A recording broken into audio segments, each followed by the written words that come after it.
दोस्तों, जब किसी फैसिलिटी में हम क्रिटिकल एरिया की बात करते हैं in terms of fire safety जो हम इम्प्लीमेंट करने वाले हैं, तो उसमें इलेक्ट्रॉनिक डेटा प्रोसेसिंग इंस्टॉलेशंस जो होते हैं, जैसे server room, hub room, IT room, इस तरह के जो इंस्टॉलेशन होते हैं, उसका प्रोटेक्शन हमारे लिए काफ़ी क्रिटिकल होता है। वो एक फायर रिस्क की तरह हम उसको कंसीडर करते हैं। तो आज इस वीडियो में जो हम रेफरेंस यूज करने वाले हैं fire protection electronic data processing installation का, वो है इंडियन स्टैंडर्ड 12456 और ये 2004 का वर्जन है और इसके बारे में हम बात करने वाले हैं। तो नमस्कार दोस्तों, आप सबका स्वागत है मेरे channel fire safe India by MK पे। तो आइए शुरू करते हैं। जब हम electronic data processing EDP area की बात करते हैं तो उसके क्या क्या कंपोनेंट्स होते हैं, और ईडीपी एरिया में जो कंपोनेंट इंक्लूड्स होते हैं उसमें सबसे पहले आता है डेटा हैंडलिंग एरिया, जहाँ पे डेटा को प्रोसेस किया जाता है थ्रू वेरियस मीडिया सोर्स। और दूसरा है आउटपुट प्रिंटिंग एरिया, जहाँ पे प्रिंट किया जाता है जो प्रोसेस डेटा है उसको, उस एरिया को जो प्रिंट हम करते हैं। और ईडीपी एरिया में जो थर्ड इम्पोर्टेंट कंपोनेंट होता है वो मीडिया स्टोरेज का होता है, चाहे वो पेपर हो या मैग्नेटिक मीडिया हो। और फोर्थ कंपोनेंट है कम्युनिकेशन एरिया, जहाँ पे ईडीपी टेलीकम्युनिकेशन सिस्टम लगा हुआ रहता है, उसके लिए जो स्पेस प्रोवाइड किया जाता है। तो इन चार कंपोनेंट में हम ईडीपी एरिया को डिवाइड कर सकते हैं। जब कोई भी रेफरेंस हम यूज करते हैं, चाहे किसी भी सिस्टम के लिए हम यूज कर रहे हों, ये बहुत ही इंपॉर्टेंट है कि आप उसके स्कोप को बहुत केयरफुली पढ़ें और कहाँ पे ये अप्लीकेबल है उससे हमें ये पता चलता है कि जो भी इंडियन स्टैंडर्ड के बारे में आप पढ़ रहे हैं या फिर किसी और स्टैंडर्ड के बारे में आप पढ़ रहे हैं, तो उसके स्कोप से हमें पता चलता है कि इसका अप्लीकेबिलिटी जो है ये कहाँ कहाँ अप्लाई होगा, उसके बारे में हमें जानकारी मिलती है। अगर आप ये इंडियन स्टैंडर्ड 12456 की हम बात अगर करें तो fire protection of electronic data processing installation code of practice इस नाम से है। और इसका स्कोप की जब हम बात करते हैं तो ये स्टैंडर्ड एक तरह से मिनिमम रिक्वायरमेंट जो है प्रोटेक्ट करने के लिए, चाहे वो इलेक्ट्रॉनिक कंप्यूटर हो, डेटा प्रोसेसिंग इक्विपमेंट हो, फायर से प्रोटेक्ट करने के लिए जो मिनिमम रिक्वायरमेंट होनी चाहिए प्रोटेक्टिंग का, उसके बारे में बात करता है ये। और ये एड्रेस करता है स्ट्रक्चरल इन्वायरमेंट और साथ साथ प्रिवेंटिव मेजर्स, इन सब को कवर करता है ये स्टैंडर्ड जो है। इसमें कुछ नोट्स भी है, जैसे इसका जो इंटेंट है वो मेनली कमर्शियल ईडीपी के लिए है, इंडस्ट्रियल प्रोसेस कंट्रोल इंस्टॉलेशन के लिए है, जहाँ पे डैमेज के चांसेस बहुत ज़्यादा हैं, सिग्निफिकेंट मटेरियल का डैमेज हो सकता है, साथ साथ बिजनेस के ऊपर असर पड़ सकता है। अगर कोई फायर होता है ईडीपी एरिया में तो उससे बिजनेस में इंटरप्शन होगा और उनको नुकसान होगा, उस बिजनेस को नुकसान होगा। ये डॉक्यूमेंट जो है गाइडेंस डॉक्यूमेंट है, ये स्मॉलर सेटअप में भी आप अप्लाई कर सकते हैं may also serve as a guidance for smaller setups. बहुत ज़्यादा मैंडेटरी नहीं है, लेकिन आप इस गाइडेंस को यूज कर सकते हैं स्मॉलर सेटअप के लिए भी। डेस्कटॉप और ग्रुप डेस्क सिस्टम अगर है तो उसके लिए भी इसको यूज किया जा सकता है इस रेफरेंस को। सॉफ्टवेयर इंस्टॉलेशन अगर इलेक्ट्रॉनिक और इंडस्ट्रियल पार्क्स में है तो उस केस में भी इसको यूज किया जा सकता है। इस स्लाइड में हम देखने वाले हैं कि जो जनरल रिक्वायरमेंट है और इस स्टैंडर्ड जो इंडियन स्टैंडर्ड की हम बात कर रहे हैं 12456, इसका जो एप्लीकेशन होता है वो कंप्लीटली डिपेंड करता है रिस्क फैक्टर पे।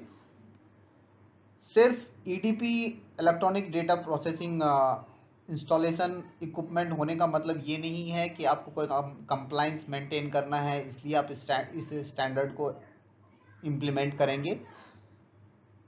ये कंप्लीटली रिस्क फैक्टर पे डिपेंड करता है। अब जब हम रिस्क एसेस कर रहे होते हैं तो कुछ चीज़ें कुछ इम्पोर्टेंट पॉइंट्स हैं जिसे हमें कंसीडर करने पड़ते हैं। जैसे पहला जो है वो फायर थ्रेट है।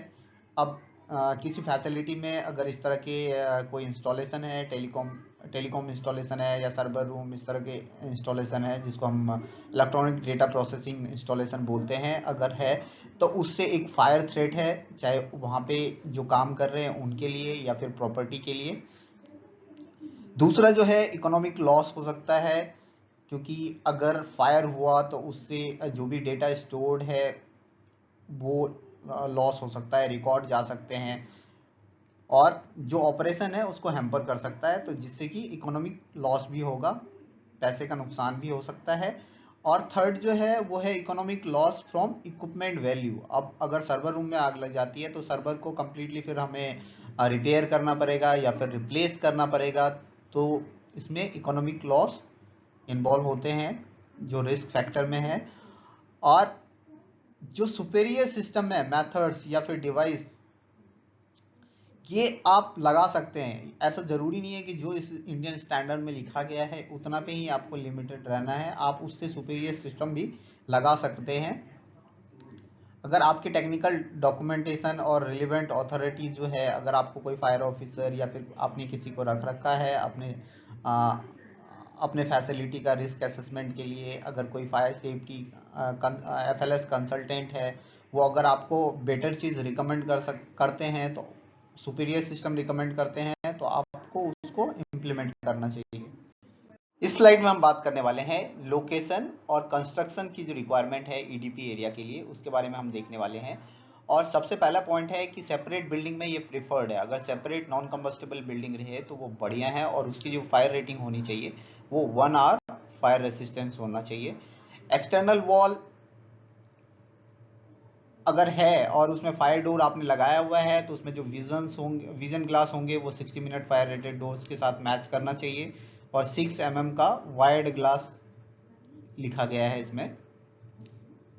अब ये रिवाइज भी हो गया है, तो जो नया आपका स्टैंडर्ड है उसके अकॉर्डिंग, इसीलिए यहाँ पे रेफरेंस दिया गया है 3614, जो लेटेस्ट स्टैंडर्ड होगा, जैसे 2021 का अभी अप्लीकेबल है, तो उसको आप रेफर करेंगे।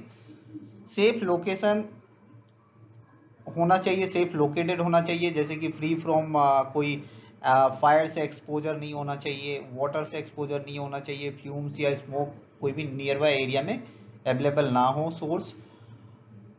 अगर किसी बड़े प्रीमिसेस का पार्ट है तो उसमें आपका जो EDP एरिया है वो बाकी सारे ऑक्यूपेंसी से non combustible fire rated wall और फ्लोर्स के थ्रू कंपार्टमेंटेड होना चाहिए। और इसके लिए जो रेफरेंस आप यूज करेंगे, इस स्टैंडर्ड में रेफरेंस दिया गया है टेबल 1 का। तो टेबल 1 में आप देखेंगे नेचर ऑफ एडजॉइनिंग ऑक्यूपेंसी, जैसे हाउसेस, ऑफिसेस,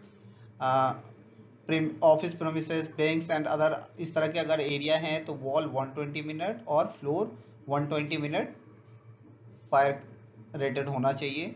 सेम आप देखेंगे दूसरे नंबर पे shops, canteens, risk having low fire hazard, तो उस केस में 120 मिनट। अगर moderate and high hazard risk area है जो NBC में लिखा गया है, जैसे कि स्टोरेज, वेयर हाउस, इस तरह का एरिया अगर है तो उस केस में आपको 4 आवर्स का, मतलब 240 मिनट का फायर रेटेड प्रॉपर्टी चाहिए, चाहे वो वॉल की करें हम या फिर फ्लोर की। अगर कोई ओपनिंग है तो वो फायर चेक डोर के थ्रू, जो वॉल की रिक्वायरमेंट है, जो वॉल की फायर रेटिंग रिक्वायर्ड है, सेम फायर रेटिंग आपको फायर डोर का भी होना चाहिए। कोई भी विंडो अलाउ नहीं है, और स्मोक चेक डोर्स जो है ये रिकमेंडेड है। पेपर हैंडलिंग एरिया जो होता है वो भी 1 आवर फायर रेजिस्टेंट पार्टीशन से सेपरेटेड होना चाहिए, सेल्फ क्लोजिंग फायर डोर्स उसमें लगे हुए होना चाहिए। और कोई भी पेपर कंबस्टेबल अगर है तो वो क्लोज्ड मेटल कैबिनेट में स्टोर्ड होना चाहिए। ऐसे नहीं कि ओपन में आप EDP एरिया में आपने कोई पेपर कंबस्टेबल मटेरियल स्टोर कर रखा है, तो इन सबको हमें अवॉइड करना चाहिए।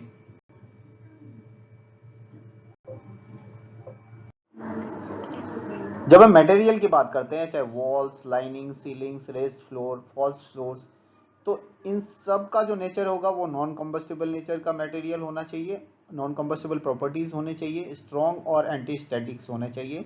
रेस्ड फ्लोर अगर है तो वो हीट और साथ साथ किसी भी फायर स्प्रेड को प्रिवेंट कर पाए, उसको विदस्टैंड करता हो। और वाटर प्रोटेक्शन के लिए आप फ्लोर को रेज कर फ्लोर को रेज करना चाहिए। सिल्स डोरवेज के साथ प्रोवाइड होना चाहिए। फ्लोर सीलिंग जो है वो water resistance and dust proof होना चाहिए। पाइपिंग, ऐसे तो कोई भी पाइपिंग आपके ईडीपी एरिया से पास नहीं करना चाहिए एक्सेप्ट स्प्रिंकलर। अगर पाइपिंग फिर भी पास करना है आपको तो उसमें आप इमरजेंसी कट ऑफ फैसिलिटी दे सकते हैं कि उससे पहले अगर कोई लीकेज होता है या फिर कुछ आपको सर्विसिंग के लिए उस एरिया में कुछ अगर मतलब पाइप में कोई लीकेज आ गया, कुछ आपको रिपेयर करना है उस एरिया में, तो इमिडिएटली आप उसको इमरजेंसी कट ऑफ कर पाएँ। बंडिंग होना चाहिए, साथ साथ लीक डिटेक्शन का भी के लिए भी आप कोई सिस्टम वहाँ पे इंस्टॉल कर सकते हैं। डक्ट्स, कोई भी वेंटिलेशन और सर्विस डक्ट्स जो है जो दूसरे एरिया को सर्व करता हो वो एडीपी एरिया से पास नहीं करना चाहिए। अगर ऐसा करना पॉसिबल नहीं है तो ये जो डक्ट होंगे वो फायर रेटेड शाफ्ट के थ्रू रन करेंगे। जो बेसमेंट लोकेशन, ऐसे तो अवॉइड करना चाहिए बेसमेंट लोकेशन में कोई भी ईडीपी इंस्टॉलेशन। अगर ऐसा पॉसिबल नहीं है तो उस केस में आपको फ्लड प्रोटेक्शन और फायर फाइटिंग एक्सेस का प्रोविजन इंश्योर करना चाहिए। वाटर रिमूवल के लिए ड्रेनेज फैसिलिटी, अगर कोई स्प्रिंकलर या कोई और पाइप में लीकेज हुआ तो उस केस में वाटर ड्रेनेज सिस्टम का प्रोविजन आपको देखना पड़ेगा ईडीपी इंस्टॉलेशन वाले रूम में। अगर कोई स्मॉल वर्कशॉप या रूम आप ईडीपी के साथ बनाते हैं तो मेक श्योर कि ये 1 आवर फायर रेसिस्टेंट पार्टीशन में हो। अब हम बात करेंगे यूटिलिटीज एंड सर्विसेज के बारे में। जो की रिक्वायरमेंट्स है वो क्या क्या है। सबसे पहले चलते हैं एयर कंडीशनिंग में। एयर कंडीशनिंग में डेडिकेटेड एसी प्लांट अगर पॉसिबल है तो आपको प्रीफर करना चाहिए, और 1 आवर फायर रेटेड सेपरेशन होना चाहिए वॉल से, और उसका जो एक्सेस होना चाहिए वो आउटसाइड से होना चाहिए। डक्ट, इंसुलेशन और फिल्टर्स जो हैं वो सब नॉन कंबस्टेबल प्रॉपर्टीज के होंगे। लार्ज ईडीपी एरिया अगर है तो इसको इंडिपेंडेंट एसी सिस्टम या ऑटोमेटिक 1 आवर रेटेड डैम्पर्स आपको प्रोवाइड करने पड़ेंगे। Emergency manual shut down switches near exit जो है आप प्रोवाइड करेंगे। Smoke detectors, delivery sides of fan का प्रोविजन होना चाहिए स्मोक डिटेक्टर का। इनडायरेक्ट हीटिंग सिर्फ अलाउड है। एक्सट्रैक्ट सिस्टम जरूरी होता है, चाहे वो हीट और स्मोक रिमूवल के लिए हो। एसी सिस्टम जो है वो लिंक्ड होंगे, मतलब इंटीग्रेटेड होंगे जो फायर प्रोटेक्शन सिस्टम है। और साथ साथ ये भी आपको ध्यान रखना है, अगर कहीं पे आपने जैसे टोटल फ्लडिंग सिस्टम इस तरह का फायर सप्रेशन सिस्टम आपने लगा रखा है तो उस केस में जो फैन का प्रोविजन है जो हम आगे देखने वाले भी हैं उसका उस हिसाब से इंटरलॉकिंग किया जाता है फायर अलार्म के साथ, ताकि वो उस समय बंद हो और कोई भी एक्सटिंग्विशिंग सिस्टम जो डिस्चार्ज हुआ है वो रूम के बाहर ना जाए। अब हम लाइटिंग की बात करते हैं। जो नेशनल इलेक्ट्रिकल कोड है उसके अकॉर्डिंग जो मिनिमम इल्यूमिनेशन लेवल आपको रिक्वायर्ड है वो 500 लक्स का ईडीपी इंस्टॉलेशन एरिया में आपको चाहिए। इलेक्ट्रिकल सेफ्टी प्रोटेक्शन की जब हम बात करते हैं तो उसमें जो lightning protection as per requirement जो है एनईसी और नेशनल इलेक्ट्रिसिटी कोड और इंडियन स्टैंडर्ड 1646 के अकॉर्डिंग होना चाहिए। Voltage transient protection and bondings होने चाहिए सारे इक्विपमेंट के। जितने भी इलेक्ट्रिकल वर्क हो रहे हैं वो सारे कंप्लाई करना चाहिए जो एनईसी का रिक्वायरमेंट है उसके अकॉर्डिंग। केबल्स जो है वो सेग्रीगेटेड होना चाहिए, साथ साथ कंड्यूट और ट्रैकिंग के थ्रू होना, प्रॉपरली क्लिप्ड होना चाहिए। पावर और कम्युनिकेशन केबल्स जो होंगे वो सेग्रीगेटेड होंगे, अलग अलग होंगे। सीलिंग और फ्लोर्स के जो वाइड्स होते हैं उसमें आप पीवीसी डेटा केबल्स डाल सकते हैं, लेकिन सेपरेशन के साथ होना चाहिए। जो केबल्स हैं वो सेपरेटेड होना चाहिए। साथ साथ स्मोक डिटेक्शन सिस्टम, मतलब स्मोक डिटेक्टर आपको सीलिंग या वाइड फ्लोर वाइड जो है उसमें प्रोवाइड करने चाहिए। फ्लेम रिटार्डेंट केबल आपको प्रेफर करना है जो लो स्मोक केबल्स होते हैं इंडियन स्टैंडर्ड 1554 पार्ट 1 के अकॉर्डिंग। केबल्स एंड फायर स्टॉपिंग्स की जब हम बात करते हैं तो जितने भी डक्ट ओपनिंग पेनिट्रेशन है वो सारे सील्ड होने चाहिए, और जो सीलिंग होगी वो अप्रूव्ड फायर स्टॉपिंग मटेरियल से होंगे और जो रेटिंग है आपका वॉल और फ्लोर का उसके रेटिंग को मैच करना चाहिए। जंक्शन बॉक्स अगर है, ऐसे तो मिनिमम होने चाहिए नंबर्स उसके, अगर है तो मेटल इनक्लोज होना चाहिए, ग्राउंडेड होना चाहिए, एक्सेसिबल होना चाहिए और जो एनईसी की रिक्वायरमेंट है उसके अकॉर्डिंग कंप्लाई होना चाहिए। पेसिव इक्विपमेंट में आप fire doors, dampers, fire stove, ये सब चीज़ें जो यूज कर रहे हैं उन सब की रेटिंग, जो फायर रेटिंग उस बिल्डिंग एलिमेंट्स की जितनी भी सेपरेशन की आपकी ज़रूरत थी जो हमने टेबल 1 में बात करी उसको मैच करना चाहिए। अब हम बात करने वाले हैं जो ईडीपी एरिया है उसमें कौन कौन सा मटेरियल या इक्विपमेंट होने चाहिए। तो सबसे पहले हम जनरल जो है आप सिर्फ कंप्यूटर और सपोर्ट इक्विपमेंट ही आपको रखना चाहिए ईडीपी एरिया में। स्मॉल सुपरवाइजरी ऑफिस हो सकता है ईडीपी एरिया के अंदर, बट जो रिकॉर्ड होगा वो मिनिमम होगा, जितना रिक्वायर्ड है आपको उतना ही होना चाहिए। फर्नीचर जितने भी होंगे वो मेटल के हों। अपहोल्स्टर्ड मेटल चेयर्स और कंडक्टिव कवरिंग ये दोनों आप एक्सेप्टेबल है। इंटरकनेक्टिंग केबल्स, कोड्स, प्लग्स ये जितने भी आप यूज कर रहे हैं वो सारे लिस्टेड टाइप के होने चाहिए और जो भी सुटेबल फ्लोर और रेज फ्लोर इंस्टॉलेशन के लिए है उसके सुटेबल होना चाहिए। फ्लेक्सिबल कोड्स अगर हैं तो 4.5 मीटर से कम का होना चाहिए, 4.5 मीटर से कम का होना चाहिए। एयर फिल्टर आप यूज कर रहे हैं तो वो लिस्टेड टाइप का होना चाहिए, इजीली रिमूवेबल हो ताकि क्लीनिंग और रिप्लेसमेंट में कोई प्रॉब्लम ना हो। ऑयल्स और लिक्विड अगर आपकी कोई ज़रूरत है, आप स्टोर कर रहे हैं ईडीपी एरिया में, तो मेक श्योर कि ये 150 डिग्री सेंटीग्रेड से ज़्यादा फ्लैश पॉइंट हो और जो केन या कंटेनर आप यूज़ कर रहे हैं वो सील्ड कंटेनर में होना चाहिए और साथ साथ प्रेशर रिलीव का भी प्रोविज़न हो। एकॉस्टिक साउंड डेडनिंग मटेरियल अगर आप कोई यूज़ कर रहे हैं तो मेक श्योर कि वो आपके फायर रिस्क को इंक्रीज ना कर रहा हो।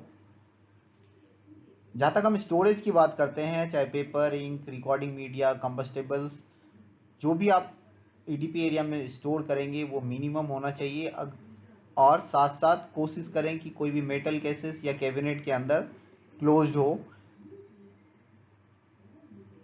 अगर कोई रिजर्व या स्पेयर स्टोर आपको ज़रूरत है तो मेक श्योर कि आप ईडीपी एरिया से अगर बाहर रख पाएँ तो वो ज़्यादा बेटर रहेगा। कोई भी स्टोरेज रेज्ड फ्लोर के अंदर में अलाउ नहीं है। कोई भी एबंडेंट अननेसेसरी केबल्स जो हैं उसको रिमूव कर दीजिए। अब हम आते हैं फायर प्रोटेक्शन, और फायर प्रोटेक्शन में सबसे पहले हम देखने वाले हैं ऑटोमेटिक डिटेक्शन की। तो ऑटोमेटिक डिटेक्शन में जो कवरेज है EDP area, ceiling void, floor wide और एडजॉइनिंग एरिया, ये सारे प्रोटेक्टेड होना चाहिए। जो approved automatic fire alarm system है एज पर जो रिलेवेंट इंडियन स्टैंडर्ड है 2189 उसके अकॉर्डिंग होना चाहिए। डिटेक्टर जो आपने प्लेस किए हैं वो best fire detection considering air flow और अदर चैलेंजेस, जो भी चैलेंजेस आपके ईडीपी एरिया में है उसको आपने कंसीडर करके ही डिटेक्टर सेलेक्ट किए हुए हैं। सिस्टम रिस्पॉन्स जो है in case of fire alarm, आपका इमरजेंसी शटडाउन होना चाहिए पावर और एयर कंडीशनिंग का, ये प्रोविजन की इसमें डिमांड करता है। जबकि हम एयर कंडीशनिंग का तो शटडाउन कर लेते हैं लेकिन पावर का हम नहीं करते। पावर के बारे में इसमें लिखा हुआ है बट एक्सेप्शन में कंटिन्यूअस ऑपरेशन, एक्सेप्शन में ये चीज अलाउ है कि अगर आपको कंटिन्यूअस ऑपरेशन चाहिए तो उस केस में आप शटडाउन वाला पार्ट जो है इसको मैनुअल शटडाउन का प्रोविजन दे सकते हैं। अगर जरूरत पड़ा तो आप उसको मैनुअल शटडाउन से बंद कर सकते हैं।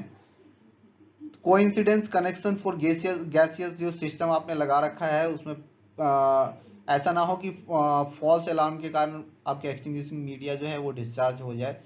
जो रिक्वायरमेंट है स्मोक डिटेक्टर कंफर्म करना चाहिए, इसमें इंडियन स्टैंडर्ड 11360 का रेफर किया गया है। फर्स्ट डिटेक्टर्स जो है वो फायर इंडिकेशन देगा सिर्फ कंट्रोल पैनल पे।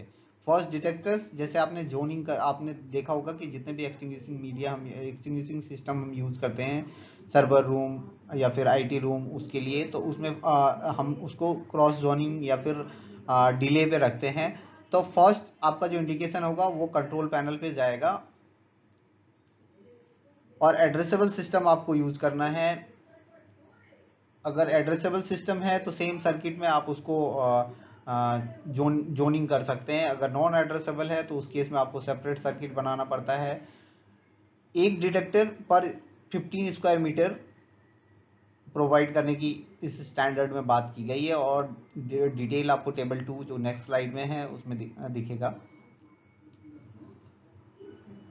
अगर दोनों डिटेक्टर आपका फोटो ऑप्टिकल और आयनाइजेशन डिटेक्टर्स रिक्वायर्ड है तो उस केस में आप क्रॉस जोनिंग जो है दो दो डिटेक्टर पे करेंगे, मतलब हर एक जोन में एटलीस्ट दो दो डिटेक्टर होना चाहिए। कभी कभी ऐसा पॉसिबल नहीं होता है, छोटा सा रूम अगर होता है तो ये चैलेंज हम फेस करते हैं, बट इसमें अगर आप देखें तो दो दो मिनिमम एक जोन में डिटेक्टर की इसमें बात की गई है क्रॉस जोनिंग के लिए। टेबल 2 में सेटिंग ऑफ डिटेक्टर्स की बात की गई है, जो डिफरेंट एरिया में, जैसे जनरल ईडीपी एरिया में 25 स्क्वायर मीटर पर डिटेक्टर, पेपर स्टोरेज एरिया में 100 स्क्वायर मीटर पर डिटेक्टर। तो इस तरह से इसमें दिया गया है कि डिटेक्टर की रिक्वायरमेंट, स्पेसिंग और सेटिंग कैसे होगी, ये टेबल 2 में मेंशन किया गया है। एस्पारेटिंग सिस्टम, ये एडिशनल डिटेक्शन सिस्टम यूज किया जा सकता है जो आपका ईडीपी एरिया है, बट ये सिस्टम सिर्फ आपका जो एक्सटिंग्विशिंग रिलीज सिस्टम है वो सिर्फ इस पे डिपेंडेंट नहीं रहेगा अनलेस अप्रूव्ड है। जो भी मैन्युफैक्चरर का इंस्ट्रक्शन है उसके अकॉर्डिंग प्रॉपर स्पेसिंग और इंडियन स्टैंडर्ड 2189 को फॉलो करना है। सेंसिटिविटी सेटिंग जो होती है वो एडजस्ट किया जाता है क्वालिफाइड पर्सनल के द्वारा। पैनल्स एंड कंट्रोल्स की जब हम बात करते हैं तो फायर अलार्म इंडिकेटर पैनल्स जो है वो नियर ईडीपी एरिया ही होना चाहिए। एक्सटिंग्विशिंग सिस्टम पैनल्स और कंट्रोल्स जो होते हैं आउटसाइड ईडीपी, जो सर्वर रूम आईटी रूम के जस्ट बाहर लगा हुआ रहता है ताकि वो इजीली एक्सेसिबल हो। स्पेशलाइज्ड डिटेक्शन सिस्टम में आप कैबिनेट और कंसील डिटेक्टर्स की भी जरूरत पड़ सकती है। अगर ऐसा आप यूज कर रहे हैं तो मेक श्योर कि ये रिलेवेंट इंडियन स्टैंडर्ड को मैच कर रहा है। सुपरविजन में जो पावर सप्लाई, इंटरलॉक और शटडाउन है वो फायर अलार्म पैनल के द्वारा सुपरवाइज हो पाए तो ये बेटर है। अब फिक्स ऑटोमेटिक एक्सटिंग्विशिंग सिस्टम की हम बात करते हैं। जो ईडीपी या फिर उसके आसपास का जो एरिया है इंक्लूडिंग सीलिंग या फिर फ्लोर वाइड्स जो है उसमें क्या क्या आपके पास ऑप्शन है। तो पहला ऑप्शन स्प्रिंकलर है जो इंडियन स्टैंडर्ड 15105 के अकॉर्डिंग आप लगा सकते हैं, बट ये फ्लोर वाइड में सुटेबल नहीं होता है तो आप फ्लोर वाइड में स्प्रिंकलर नहीं लगा सकते। क्लीन एजेंट सिस्टम अगर आप लगा रहे हैं तो वो इंडियन स्टैंडर्ड 15493 के अकॉर्डिंग होना चाहिए। CO2 टोटल फ्लडिंग सिस्टम आप लगा सकते हैं, उसके लिए रेफरेंस आप 15528 का ले सकते हैं। हाई एक्सपेंशन फोम, ये सिर्फ फ्लोर वाइड के लिए यूज किए जाते हैं। सिस्टम का जो सिलेक्शन है वो हजार्ड के टाइप के ऊपर डिपेंड करता है। साथ साथ टेबल 3 भी दिया गया है कौन कौन से एरिया के लिए आप कौन सा सिस्टम आप लगा सकते हैं, तो ये नेक्स्ट स्लाइड में हम देखेंगे। और वेंटिलेशन का प्रोविजन की बात की गई है। जब कोई भी चाहे वो क्लीन एजेंट सिस्टम हो या CO2 सिस्टम लगा हुआ है तो उस केस में जब वो डिस्चार्ज करता है तो डिस्चार्ज तो के बाद फायर तो एक्सटिंग्विश हो जाता है, लेकिन उसके बाद वेंटिलेट करना पड़ता है ताकि हम कोई उसके अंदर एंटर कर पाए, उसका प्रोविजन होना चाहिए। Stand by supply extinguishing agent का रिकमेंडेड है, आप स्पेयर के लिए रिकमेंड कर सकते हैं अगर आपका इंस्टॉलेशन इतना क्रिटिकल है और आप एफोर्ड नहीं कर सकते हैं उसको अनप्रोटेक्टेड। अगर एक बार रिलीज हो गया किसी कारणवश तो आप ज़्यादा दिन तक, क्योंकि एक बार रिफिल करने के लिए भेजने में आपको एटलीस्ट वीक 10 डेज का टाइम लगेगा, तो इस इस दौरान आप दूसरा स्प्रेयर अगर रखेंगे तो उसका यूज कर सकते हैं। टेबल 3 में सिलेक्शन ऑफ एक्सटिंग्विशिंग मीडिया जो दिया गया है, जैसे इसमें देखेंगे computer room ADP installation area में क्लीन एजेंट टोटल फ्लडिंग के केस में होगा, टोटल फ्लडिंग के रूप में आप यूज करेंगे CO2 total flooding, but manual release पे इसको आप यूज करेंगे। स्प्रिंकलर अप्लीकेबल है। इक्विपमेंट कैबिनेट और एवेब एरिया में आप क्लीन एजेंट और लोकल फ्लडिंग साथ साथ CO2 और लोकल फ्लडिंग दोनों का यूज कर सकते हैं। जो पेपर एरिया वाला स्टोरेज एरिया है उस केस में आप टोटल फ्लडिंग सिस्टम या स्प्रिंकलर का यूज कर सकते हैं। Plant areas housing equipment generator air handling units, इस एरिया में क्लीन एजेंट CO2 स्प्रिंकलर तीनों में से किसी का भी यूज कर सकते हैं। इसमें जो सबसे इंपॉर्टेंट है वो ये है जो 6 नंबर सीरियल नंबर पे है, floor voids where separate flooding is required. अब क्लीन एजेंट गैस वाला अगर सिस्टम आप लगा रहे हैं एक्सटिंग्विशिंग सिस्टम, तो उस केस में तो टोटल फ्लडिंग आप नोजल फ्लोर के अंदर भी लगा सकते हैं। इनफैक्ट लगाना है आपको, CO2 के केस में भी हो जाता है, बट नीचे अगर आप हाई एक्सपेंशन फोम अगर यूज कर रहे हैं तो उस केस में आपको नीचे हाई एक्सपेंशन फोम यूज करना पड़ेगा।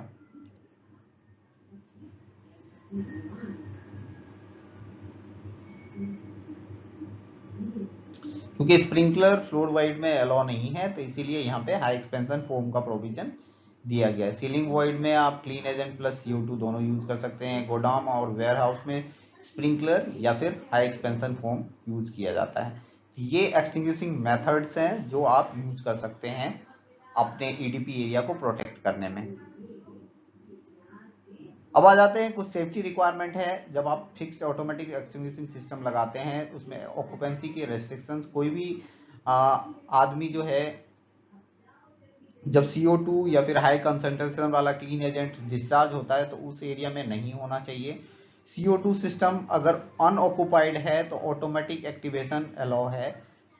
अगर एरिया जो है वो ऑक्युपाइड रहता है, कोई वहां पे सिटिंग है, किसी का वर्क प्लेस आपने बना रखा है, वर्क स्टेशन बना रखा है, तो उस केस में सिर्फ मैनुअल मोड में ही उसको ऑपरेट किया जाएगा और उसका कंट्रोल जो होगा वो आउटसाइड EDP एरिया होगा, मेन एग्जिट के पास होगा, और एंट्री तभी अलाउ होगी under manual control. Clean agent system में अनऑक्युपाइड अगर है तो ऑटोमेटिक एक्टिवेशन परमिटेड है, अगर ऑक्युपाइड है तो कुछ सेफ्टी फीचर्स है जिसको अपनाना पड़ता है। एक तो time delay less than 30 second का आप यूज करेंगे ताकि एवेक्यूएशन टाइम आपको मिल जाएगा बिफोर डिस्चार्ज। होल्ड स्विच होने चाहिए प्रोटेक्टेड एरिया में, जिसको आप एबॉर्ट स्विच बोलते हैं, आप उसको पॉज कर सकते हैं। अगर एक बार सिस्टम एक्टिवेट हो गया है तो आप एबॉर्ट का यूज करके उस सिस्टम को होल्ड कर सकते हैं। ऑडिएबल वार्निंग होना चाहिए जब होल्ड स्विच इंगेज हो चुका है। और होल्ड स्विच जो है इसकी डिजाइन और लोकेशन जो है ऐसे मेनली आप देखेंगे कि आउटसाइड रूम रहता है और एक्सीडेंटल ऑपरेशन को ये प्रिवेंट कर पाए। अब आ जाते हैं हम पोर्टेबल फायर एक्सटिंग्विशर के बारे में। तो उसमें CO2 फायर एक्सटिंग्विशर की बात की गई है। जो EDP एरिया है उस एरिया में साथ साथ स्टाफ जो है वहां पे ट्रेंड होने चाहिए उसको ऑपरेट करने के लिए। वाटर टाइप फायर एक्सटिंग्विशर ऐसे एरिया में जहाँ पे पेपर या फिर स्टोरेज आपने कर रखे हैं तो उस जगह पे आपको वाटर टाइप फायर एक्सटिंग्विशर आप रख सकते हैं। होज रील एडिक्वेट एक्सेस होना चाहिए ताकि होज रील से एक्सेसिबल हो आपका EDP एरिया। अब हम बात करने वाले हैं कमीशनिंग एंड टेस्टिंग। जो आपने फायर प्रोटेक्शन सिस्टम लगाए हैं उसके कुछ कमीशनिंग एंड टेस्टिंग के इंपॉर्टेंट पॉइंट है यहाँ पे। जैसे एक्सेप्टेंस से पहले आपको ये इंश्योर कर लेना चाहिए कि सारे सिस्टम जो आपके फायर प्रोटेक्शन सिस्टम लगे हुए हैं वो फुल्ली फंक्शनल हैं। और फायर डिटेक्शन चेक के लिए आप डिटेक्टर्स को वेरीफाई कर सकते हैं और इंश्योर कि जो भी सिस्टम लगे हुए हैं चाहे डिटेक्टर, कंट्रोल पैनल, एक्चुएटर, वो सब काम कर रहे हो। सिमुलेटर वन शॉट डिवाइस का आप यूज कर सकते हैं अगर इन्वॉल्व है तो।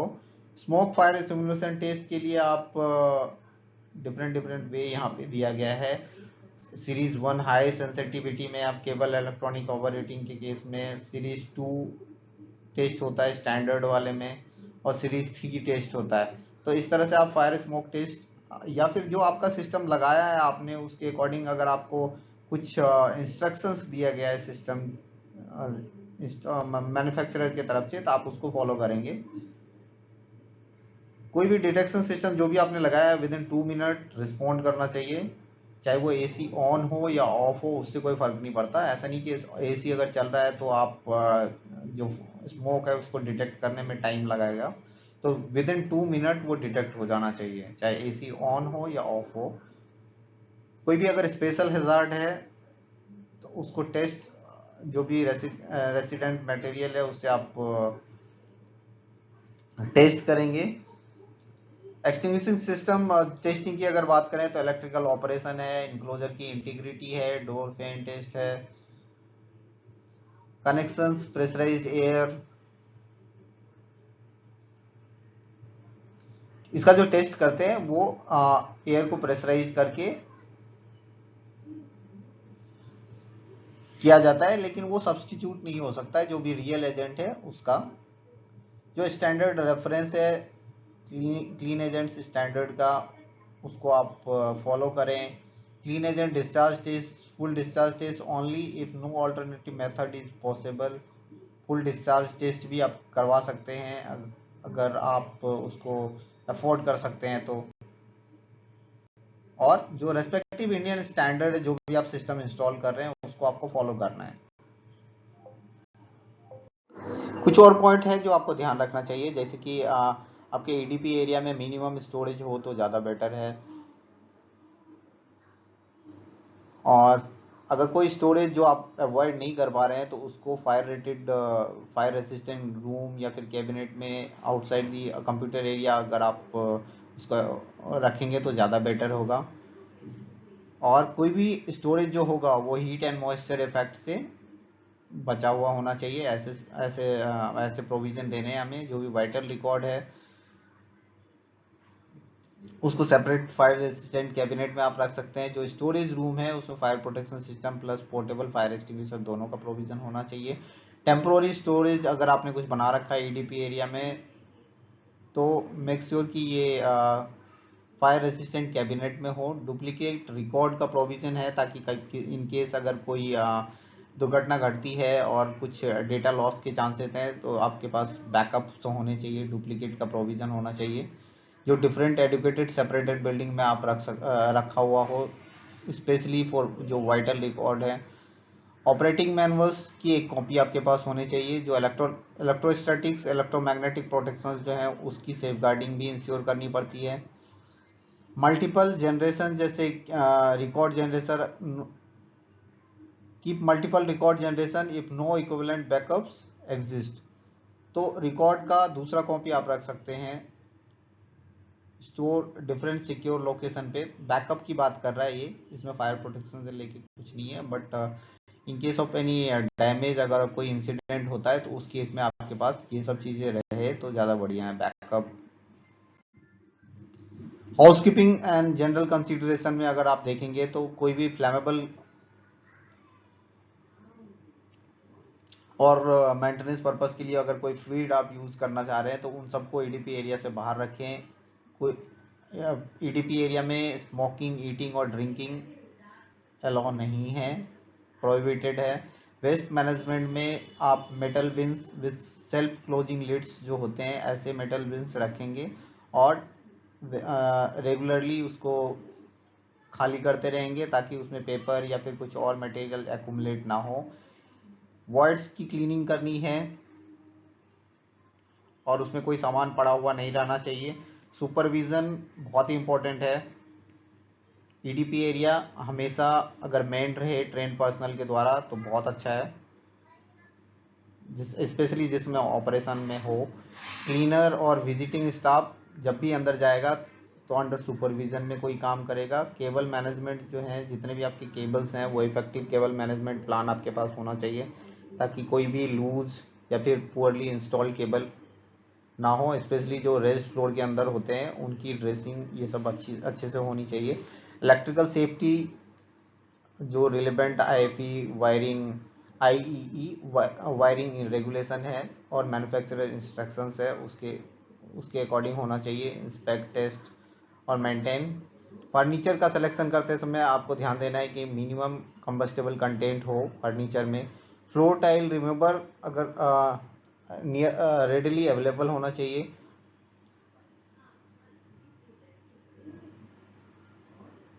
जो फायर एक्सटिंग्विशर है वो रेडिली अवेलेबल होना चाहिए ईडीपी एरिया में। फायर रिस्पॉन्स प्रोसीजर जो है आपका क्लियरली डिस्प्ले होना चाहिए कि ड्यूरिंग फायर आपको क्या करना है, आफ्टर फायर आपका क्या होगा, अगर सिस्टम डिस्चार्ज हो गया तो उस समय क्या होगा। और जितने भी पर्सनल वहाँ पे हैं वो सब, उन सबको पता होना चाहिए कि कब एंटर करने के लिए एरिया सेफ होगा। इंश्योर पर्सनल जो मतलब जो पर्सनल वहाँ पे है वो दोबारा कब उस एरिया में जा सकता है अगर आपका एक्सटिंग्विशिंग मीडिया रिलीज हुआ है। तो आपके जो इमरजेंसी रिस्पॉन्स प्रोसीजर्स हैं उससे फैमिलियर होने चाहिए, जो भी आपके स्टाफ्स हैं, विजिटर्स या फिर उस एरिया में जो भी लोग काम कर रहे हैं। कंटिजेंसी प्लान की जब हम बात करते हैं तो प्लान्स आपके पास होना चाहिए। अगर आपका कोई equipment record due to fire और अदर हैजार्ड अगर लॉस होता है तो उस समय आपको क्या करना है। अगर किसी फॉल्ट और मेजर फेल्योर की वजह से कुछ हुआ तो उस समय आपको क्या करना है। दोबारा अगर एक बार नुकसान हो गया तो उसके बाद रीसीटिंग और ऑल्टरेशन का क्या प्लान है आपके पास। फुल रिकवरी बैकअप आप कैसे ले सकते हैं। वाइटल रिकॉर्ड्स की कॉपी आप कैसे कंट्रोल करेंगे। पेपर एक्सरसाइज भी करना है आपको टेस्टिंग के लिए। आप पेपर एक्सरसाइज मतलब आपने प्लान बना लिया, सबको डिस्ट्रीब्यूट कर दिया। Recovery exercise, test, backup, retrieval आप एक तरह से डेमो कर सकते हैं। ये डिफरेंट स्टेज हैं जो टेस्टिंग, जो आपका इमरजेंसी प्लान है, इमरजेंसी प्लानिंग है, जो कंटिजेंसी प्लानिंग है, उसको कैसे आप टेस्ट कर सकते हैं। Paper exercise, recovery exercise and production run.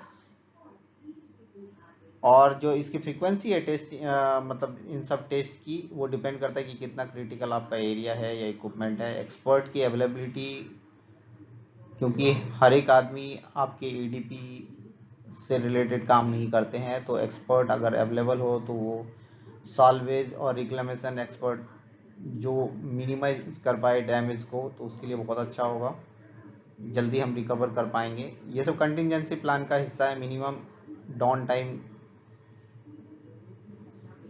करने के लिए, मतलब कोई भी डाउन टाइम आपका मिनिमम रहे, इसके लिए इमीडिएट कंप्यूटर बैकअप सर्विसेज और पोर्टेबल रिकवरी का सेंटर, ये सब कॉन्ट्रैक्ट आपके पास होने चाहिए। डिजास्टर प्लान ये सब मतलब प्रोसीजर डिफाइन करेगा कि कितना जल्दी आप उसको रीस्टार्ट कर पाएंगे। Optional measure for critical operation जैसे duplicate back to back system, mutual aid agreement, nearby facility से आपने कॉन्टैक्ट बना के रखा है। अगर कभी ज़रूरत पड़ा तो इमिडिएटली कॉल करके उनको बुला सकते हैं। थैंक यू दोस्तों, उम्मीद है आज का वीडियो आपको पसंद आया होगा। और आप लोगों से रिक्वेस्ट है कि प्लीज़ मेरे वीडियो को लाइक शेयर कीजिए अपने फ्रेंड्स के साथ, और साथ साथ सब्सक्राइब कीजिए अगर अभी तक आपने नहीं किया है। मेरे चैनल का नाम है fire safe India by MK। Thank you once again.